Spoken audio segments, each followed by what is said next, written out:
ఓం భూర్భువః స్వః తత్సవితుర్వరేణ్యం భర్గో దేవస్య ధీమహి ధియో యో నః ప్రచోదయాత్.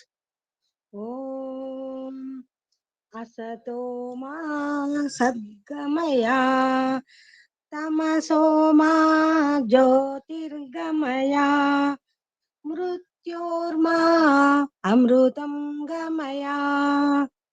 ఓం సహనావతు సహనౌ భునక్తు సహ వీర్యం కరవావహై తేజస్వినావధీతమస్తు మా విద్విషావహై. ఓం శాంతి శాంతి శాంతి. ఓం నమస్తే అమ్మ, అందరికీ నమస్తే. నమస్తే అందరికీ. ఋగ్వేదాది భాష్య భూమికలోని బ్రహ్మ విద్య విషయాన్ని మనం వినే ప్రయత్నం చేస్తున్నాము.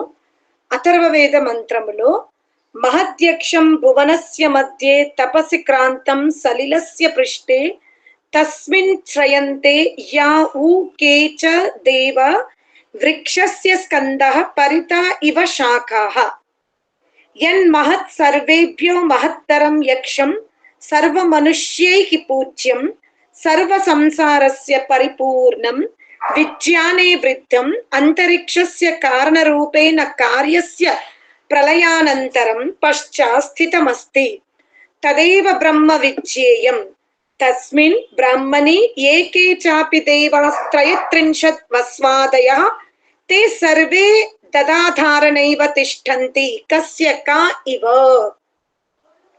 అంటే ఈ అథర్వవేద మంత్రం ఏం చెప్తుంది అంటే, బ్రహ్మము అన్నింటికంటేను పెద్ద. ఆ బ్రహ్మము మానవుల ద్వారా పూజింపబడదగినటువంటి వస్తువు. లోకమున అన్నింటికి మధ్య నుండి ఉపాసింపదగి ఉన్నది. విజ్ఞానాది గుణముల కంటే అన్నింటికంటే పెద్దది. అంతరిక్ష ఆకాశమునకు కూడా అదియే ఆధారము. అందే వ్యాపకమై తర్వాత జగత్తు ప్రళయమైన తదుపరి కూడా నిత్యమై నిర్వికారమై యుండును. అతని ఆశ్రయముననే పూర్వము చెప్పబడిన ఏదైతే వస్వాది 33 దేవతలున్నాయో అవన్నీ కూడా పరమాత్మని యందే, పరమాత్మని ద్వారానే వికసింపబడుతున్నవి. ఇవన్నీ కూడా పరమాత్మని ద్వారానే వికసింపబడినవి. మొదట భూమి నుండి అంకురము ఉద్భవించి అదియే స్థూలమై స్కందమనబడి క్రమము గల శాఖలకు ఆధారమగుతుంది. ఇట్లే సమస్త బ్రహ్మాండమునకు పరమాత్ముడు ఆధారం.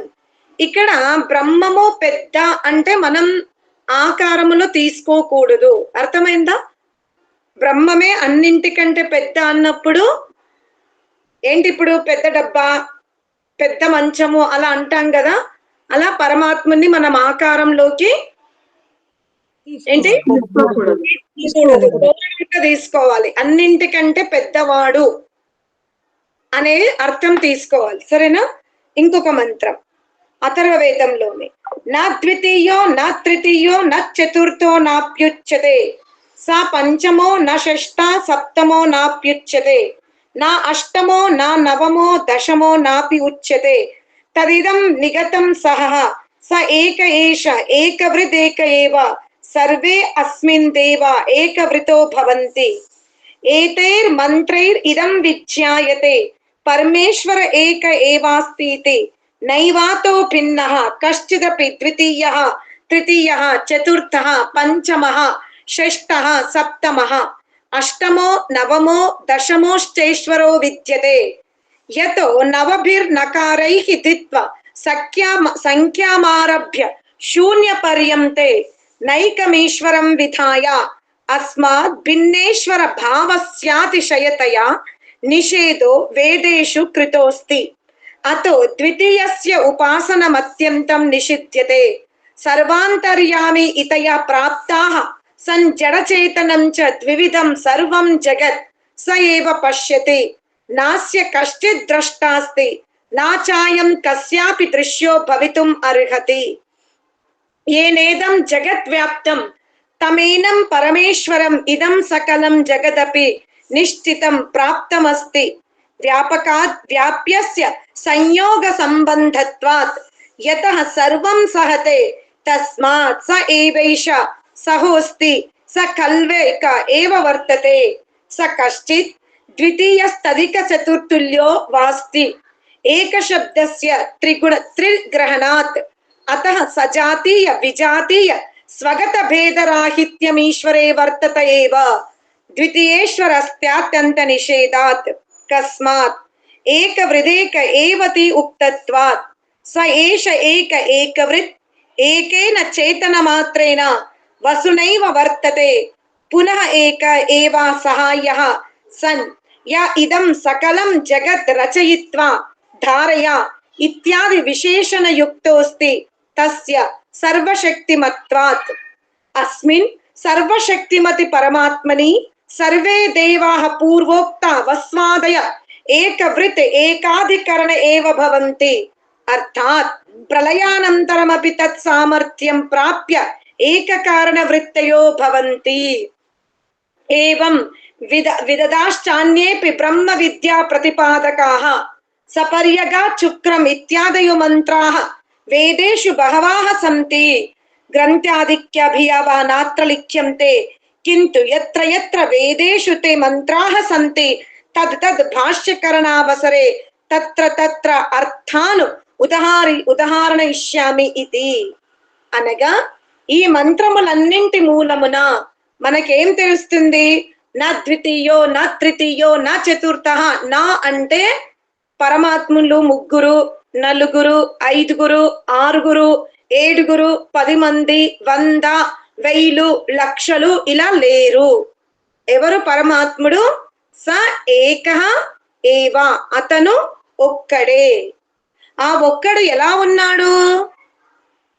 మనం ఈశావాస్య ఉపనిషత్తుల యందు ఏంటి? సపర్యగా చుక్రం అకాయం అవ్రణం. ఆ పరమాత్మునికి శరీరము లేదు, శరీరదారుడు కాదు. తర్వాత ఇంకేం చెప్పాము? అత్యంత పవిత్రుడు. కాబట్టి ఈ సర్వశ్రేష్టమైనటువంటి గుణాలు పరమాత్మలో తప్ప అన్యుల్లో ఆ గుణములు అగుపడవు. అర్థమైందా? ఆ విధంగా వేదాలయందు ఎన్నో మంత్రాలు పరమాత్ముడు ఒక్కడే అని, పరమాత్మునికి తుల్యుడు మరొకడు ఉండబోదు. తర్వాత సజాతీయ విజాతీయ భేదాలు కూడా పరమాత్మునికి ఉండవు అని ఇలా ఈ వేద మంత్రాలలో మనం ఎన్నో వింటున్నాము. ఈ మంత్రములలో 2 మొదలు 10 వరకు గల సంఖ్య లెక్కించి ఒక్కనికి మించి మరి యొక్క ఈశ్వరుడు లేడని నిషేధింపబడినది. సర్వసంఖ్యామూలం ఒక్కటి అను సంఖ్యయే అని దీని అభిప్రాయము. ఆ ఒక్కటితోనే 2, 3, 4, 5, 6, 7, 8, 9 అనే సంఖ్యలు, అంటే ఒకటి తర్వాత 2. ఎప్పుడైతే పరమాత్ముని పక్కన 2, 3, 4, 5, 1000, కోట్లు, సహస్రములు, అర్భములు, పద్మములు ఉండవో అంటే దాని అర్థం ఏంటి? పరమాత్ముడు ఒక్కడే. అర్థమైందా? ఈ సంఖ్యలతో చెప్పబడినది ఏమిటి? పరమాత్ముడు ఒక్కడే. వేదములయందు అనేక మంత్రాలలో పరమాత్ముని యొక్క గుణకర్మ స్వభావములు వర్ణింపబడినవి. భగవంతుని ఏకత్వమునకు భేదము లేదు. అతను ఏకరసుడు, అతను శూన్యుడు కూడా కాదు. ఏంటి? 1+1 0. అలా పరమాత్ముడు శూన్యుడు కూడా కాడు. అతనిని విడిచి జీవాత్మ ఎవరినైతే అనగా అన్యమును ఉపాసించినచో ఎవరికి నష్టం కలుగుతుంది? ఏకరసుడైన ఏకబ్రహ్మైన పరమాత్ముని ఉపాసించగా ఆ బ్రహ్మస్థానములో జీవుడు అన్యుని ఉపాసిస్తే ఎవరికి నష్టం? జీవాత్మకే నష్టం. అందుకనే జీవాత్మకు పరమాత్మనికి ఉన్నటువంటి బంధం ఎటువంటిది? జీవాత్మకు పరమాత్మనికి ఉన్న బంధము తండ్రి కొడుకు సంతానం, తండ్రి పితాపుత్రులు. అవునా? గురు శిష్యులు, రాజు ప్రజలు, ఆ తర్వాత మంచి స్నేహితులు. ఇప్పుడు మీ స్నేహితుడు బావిలో పడుతున్నాడు, మీరు మంచి స్నేహితులైతే ఏం చేస్తారు? ఆపుతాం. అతనికి మనం ఆ దిశగా వెళ్ళకు అని హెచ్చరించడానికి ప్రయత్నం చేస్తాం. ఇప్పుడు ఆ విధంగా అతన్ని అటువైపు వెళ్ళకు, పడిపోతే నష్టపోతావు, అతను వినడు. అయినా మీరు ఎందుకు చెప్పాలి? మంచి స్నేహితుడు కాబట్టి హితబోధ చేస్తాను. మన వంతుగా మన కర్తవ్యం ఏమిటి? మనం అతన్ని రక్షించాలి. సరే, మిత్రుడు స్థానంలో మరి ప్రజలు కూడా దుష్ట వ్యవహారము, అమర్యాదగా ప్రవర్తిస్తున్నారు. రాజు ఎందుకు దండించాలి ప్రజలను? అంటే చెడు మార్గంలో పోకుండా మంచి మార్గంలో నడవాలని దండిస్తాడు. రాజు తప్పకుండా దండించాల్సిందే. తర్వాత గురు శిష్యులు, గురువు కూడా శిష్యుడు చెడిపోకూడదు, మంచి మార్గాన ఉండాలని దండిస్తాడు. పితాపుత్రులు, తన సంతానము చెడు మార్గంలో వెళ్ళకుండా ఉండడానికి తండ్రి సంతానాన్ని శిక్షా దండన చేస్తాడు. ఇక్కడ కూడా పరమాత్ముడు గురు స్థానంలో ఉండి చెప్తున్నాడు, తండ్రి స్థానంలో ఉండి చెప్తున్నాడు, రాజు స్థానంలో ఉండి చెప్తున్నాడు, మిత్రుడిగా చెప్తున్నాడు. నా శరీరం ఇది, నేను ఈ విధంగా ఉన్నాను, నన్ను తప్ప అన్యమును నీవు ఉపాసించడానికి వీలు లేదు అని పరమాత్ముడు దానిని అహంకారముతో చెప్పడం లేదు. ఏ బంధంతో చెప్తున్నాడు? గురు శిష్యులు, స్నేహితులు చెప్తున్నాడు. కాబట్టి మనం ఎప్పుడు కూడా పరమాత్ముడు ఏంది తన పరిచయం తాను ఇచ్చుకున్నాడు అనుకోవద్దు. మరి జీవాత్మ అల్పజ్ఞుడు, అల్పజ్ఞాని, అల్ప సామర్థ్యుడు, మరి సమర్థవంతుడైన పరమాత్ముడు జీవునకు ఉపదేశము ఇవ్వవలసిందే. కాబట్టి ఏ మానవుడైతే ఏకరసుడైన పరమాత్ముని ఉపాసింపక ఆ పరమాత్ముని స్థానములో అన్యుని ఉపాసించినచో చాలా నష్టపోతాడు. అతడు సచ్చిదానందాది లక్షణయుక్తుడు. పరమాత్ముని ఎందుకు ఉపాసించాలి అంటే పరమాత్ముడు జ్ఞాని, పరమాత్ముడు ప్రకాశకుడు, పరమాత్ముడు ఆనంద స్వరూపుడు. ప్రకాశము లభించకపోయినా, ఆనందము లభించకపోయినా, జ్ఞానము లభించకపోయినా జీవాత్మ ప్రగతిని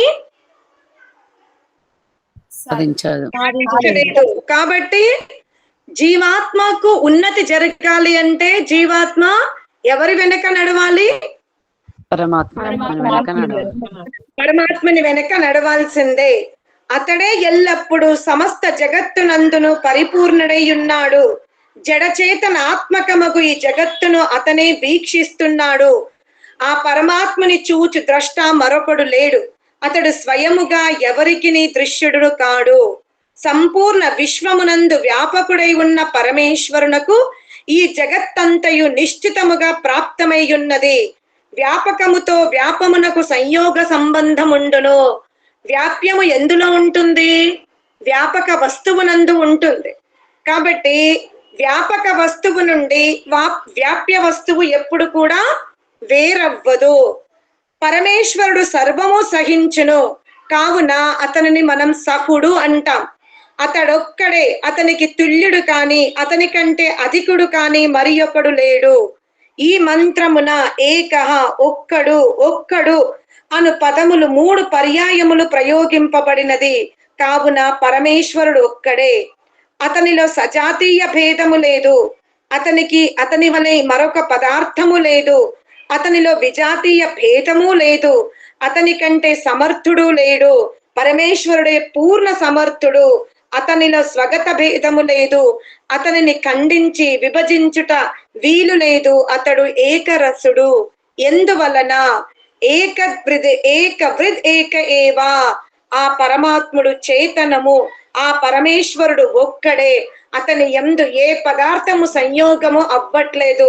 ప్రతి వ్యాధి సమస్త లోకములను సృష్టించి తన సామర్థ్యముతో ధారణ చేసుకొని ఉన్నాడు, రక్షిస్తున్నాడు, ప్రళయము చేస్తున్నాడు.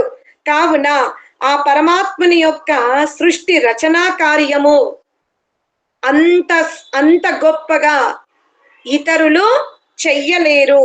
ఎందుకంటే అంతటి సామర్థ్యం ఏ జీవికి లేదు. ఆ పరమాత్మని యొక్క సామర్థ్యమునందే, ఆ పరమాత్మని సామర్థ్యములోనే ఏ దేవతలు నివసించి ఉన్నవి?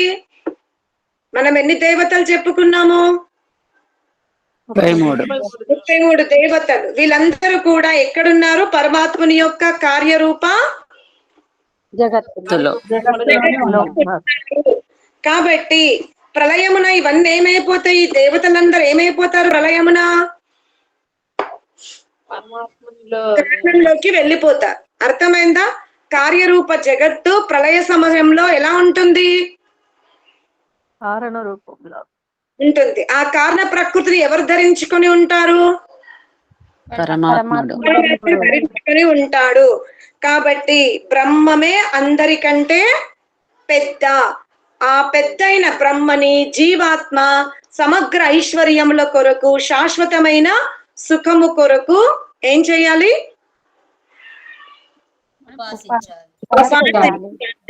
ఇంతటితో ఈ బ్రహ్మ విద్య విషయాన్ని మనం సమాప్తం చేసుకున్నాం. ఓం శాంతి శాంతి శాంతి.